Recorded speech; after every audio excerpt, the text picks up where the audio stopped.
Hello friends, welcome to golden career. RRB PO and clerk mains exam के लिए आपको मैं कंप्यूटर के एमसीक्यूज़ दे रहा हूं। पार्ट 21 है। ये पार्ट जो है आधे घंटे का होने वाला है और इसमें बहुत सारे टॉपिक्स, बहुत सारे एमसीक्यूज़ कवर करेंगे हम। तो अगर आपने ये पूरी वीडियो देख ली, सिर्फ ये वीडियो, तो आपके कट ऑफ जो 7-8 नंबर की जाती है वो डेफिनेटली क्लियर हो जाएगी। बाकी कुछ लोग पूछ रहे हैं सारी वीडियो सर पूरी है कहाँ, तो देखिए आप अपना प्रीमियम मेंबर का जब अकाउंट लॉगिन करेंगे तो ये जो वीडियोज़ दी हुई हैं वही वीडियोज़ यहाँ पर उनका शॉर्ट हम देते हैं। बाकी जितनी वीडियोज़ आ गई हैं इसके अलावा भी 8-10 वीडियोस अभी आएंगी जो बहुत टफ क्वेश्चंस आने लगे हैं उनको लेकर के, तो वो आपको इसी प्लेटफॉर्म पर आपके जो लॉगिन है इसमें अवेलेबल होंगी। फिलहाल आप जो है जितनी वीडियोस हैं उनको देखिए, बाकी वीडियोस भी बहुत जल्द आ जाएंगी, आपके मेंस एग्जाम से बहुत पहले जो है वो वीडियोस अवेलेबल हो जाएंगी। तो चलिए हम पार्ट 21 के क्वेश्चंस देखते हैं। अगर ये मेंबरशिप लेनी है तो दोस्तों वीडियो के डिस्क्रिप्शन बॉक्स में लिंक दिया हुआ है, वहाँ पर आप 99 रुपीज़ में सिर्फ ये मेंबरशिप ले सकते हैं और सारी वीडियोज़ पूरी लेंथ की देख सकते हैं।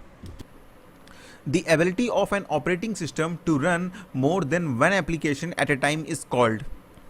देखो, एक से ज़्यादा एप्लीकेशन एक बार में, अब आप एक साथ एक से ज़्यादा काम कर रहे हो, आप लिख भी रहे हो, गाने भी सुन रहे हो, तो आप क्या कर रहे हो, आप मल्टीटास्किंग कर रहे हो। तो कंप्यूटर का क्या हुआ इसमें हुआ मल्टीटास्किंग। मल्टी यूज़र कंप्यूटिंग क्या होती है? मल्टी यूज़र कंप्यूटिंग मतलब एक साथ एक ही सिस्टम पे मल्टीपल यूज़र काम करते हैं, तो वो क्या हो गया, वो हो गया आपका मल्टी यूज़र कंप्यूटिंग।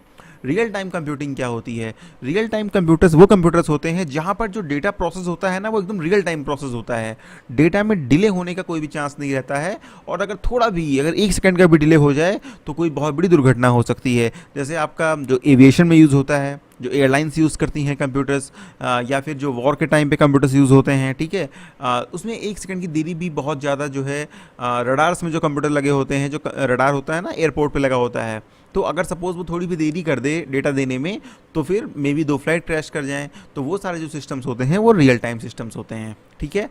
अब बात आई यहाँ पर ऑपरेटिंग सिस्टम की, तो एक क्वेश्चन ये आ सकता है कि ऑपरेटिंग सिस्टम किस टाइप का सॉफ्टवेयर है? तो ऑपरेटिंग सिस्टम आपका सिस्टम सॉफ्टवेयर है।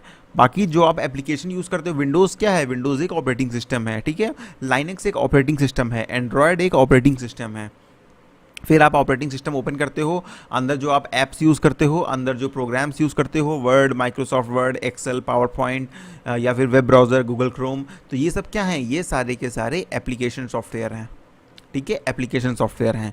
तो ये सारी चीज़ें, इनसे रिलेटेड कोई ना कोई क्वेश्चन आपके एग्जाम में जरूर आएगा, इनको याद रखिएगा। नेक्स्ट है, which one of the following is are real time operating system. अभी बोला ना मैंने, रियल टाइम कंप्यूटर्स होते हैं, जो रियल टाइम कंप्यूटर्स होते हैं वहाँ पर real time operating system use होता है। VxWorks, Windows CE, RT, Linux, ये तीनों क्या हैं? तीनों के तीनों हमारे रियल टाइम ऑपरेटिंग सिस्टम हैं। जो हमारे नॉर्मल विंडोज़ जो हम लोग घर पर यूज़ करते हैं वो रियल टाइम विंडोज़ नहीं है, रियल टाइम ऑपरेटिंग सिस्टम नहीं है। नेक्स्ट है आपका, which among the following is the reboot where the power to the system is physically turn off and back on again causing an initial boot of the machine. आप क्या करते हैं, आपने अपना कंप्यूटर बंद कर दिया, पावर ऑफ कर दी, पावर ऑफ करने के बाद फिर से पावर ऑन करते हैं और उसके बाद कंप्यूटर स्टार्ट करते हैं, तो उस प्रोसेस को हम बोलते हैं कोल्ड बूटिंग। वार्म बूटिंग भी आपके एग्जाम में आती है। वार्म बूटिंग किसे बोलते हैं? आपने क्या किया, कंप्यूटर को देखिए, आपने यहाँ पर गए, स्टार्ट प्रेस किया, यहाँ पर आए और आपने रीस्टार्ट पे क्लिक कर दिया, तो ये जो रीस्टार्ट करने के बाद कंप्यूटर बंद होकर खुद से स्टार्ट होगा, इसको हम बोलते हैं वार्म बूटिंग। लॉगिंग ऑफ क्या होता है? आपके एक कंप्यूटर पे 2 यूज़र्स हैं, तो आपने अपना काम कर लिया, अब आपने लॉग ऑफ कर दिया, ठीक है, लॉग आउट कर दिया, तो लॉग ऑफ यही होता है कि आपका यूज़र जो है, आपने अपना लॉग ऑफ कर दिया, अब आपका कंप्यूटर बंद नहीं हुआ है, सिर्फ आपका अकाउंट लॉग ऑफ हो गया है, लॉगिंग ऑफ हो गया है, ठीक है। लॉगिंग ऑफ उसको हम बोलते हैं बेसिकली लॉग ऑफ करना। आपने लॉग ऑफ किया होगा फेसबुक पर भी, या साइन आउट किया होगा, ये सारी सेम चीज़ें हैं, ठीक है। तो लॉग ऑफ मतलब होता है कि आप विंडोज़ से सिर्फ बाहर आ गए, अपना अकाउंट आपने बंद कर दिया, बाकी कोई और यूज़र चाहे तो वहाँ पर वो लॉग इन करके सिस्टम को यूज़ कर सकता है।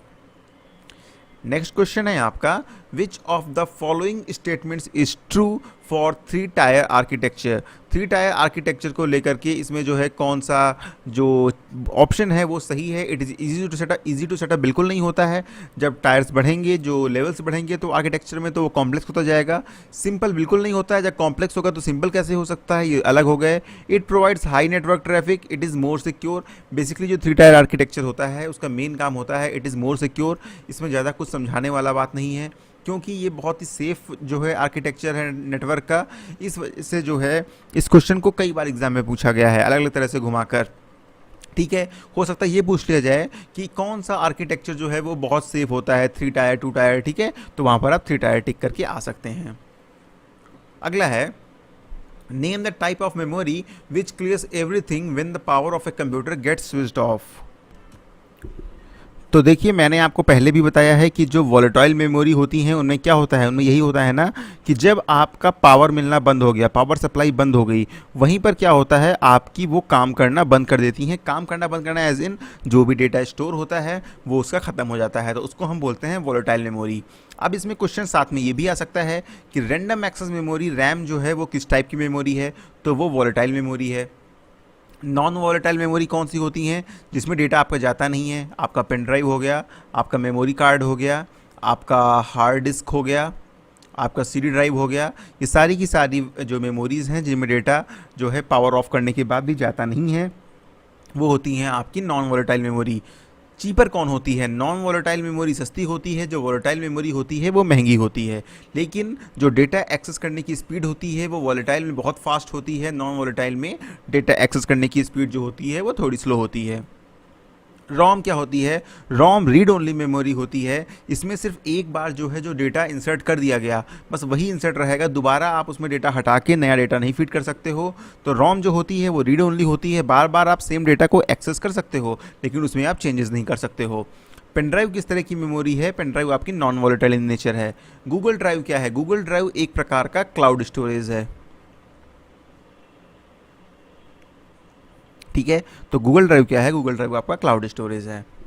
नेक्स्ट क्वेश्चन है आपका which command is use to set a name to a disk in DOS. DOS क्या है, डॉस आपका डिस्क ऑपरेटिंग सिस्टम है।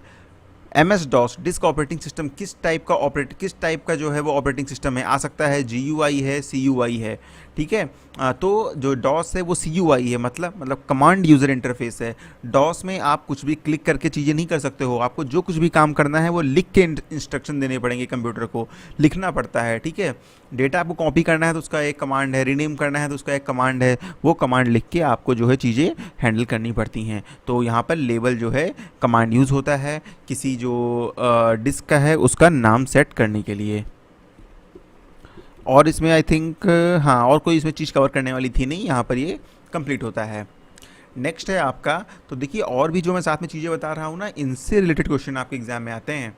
Which of the following operating system does not implement multitasking truly. देखो MS DOS आपका command user interface है, एक बार में एक कमांड आप उसमें दे सकते हो, इसमें जो है मल्टीटास्किंग आप नहीं कर सकते हो। एक बार में जो कमांड आपने दिया वो काम हो गया। बाकी विंडोज़ XP आपने चलाई है कि नहीं चलाई है मुझे पता है, लेकिन विंडोज़ जैसे आप 7 चलाए होंगे, विंडोज़ 10 चलाए होंगे, Windows NT, Windows 98, Windows XP काफ़ी पुरानी विंडोज़ हैं, ठीक है।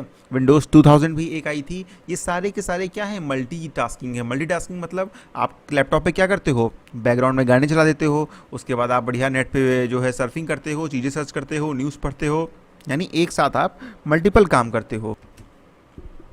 तो ये कहाँ पॉसिबल है, ये आपका विंडोज़ में ही पॉसिबल है जो कि आपका मल्टीटास्किंग ऑपरेटिंग सिस्टम है, ठीक है। यहाँ पर आपका MS DOS ऐसा नहीं है।